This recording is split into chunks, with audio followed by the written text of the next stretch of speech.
Hi, Catherine from Prune This and BotanicusGreen.com.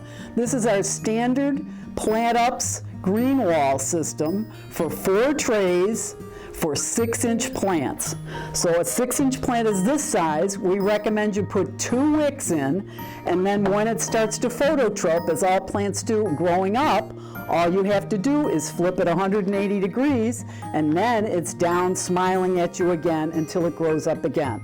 So this is the standard size.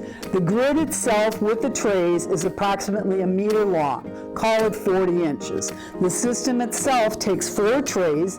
This is a typical drain tray. You can see it has the drain here, and you can water the top tray, and it'll drain from here all the way down. You can have 1 panel high, 2 or 10 panels high.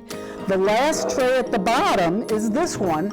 This doesn't have any holes in it. So now you just have to make sure you don't water it so much that it drains on the ground. But this kind of a green wall system does not need drainage. It just needs light. So make sure you have adequate LED lights on a 12 to 15 hour timer on a dedicated circuit, and you will have a beautiful green wall for many years.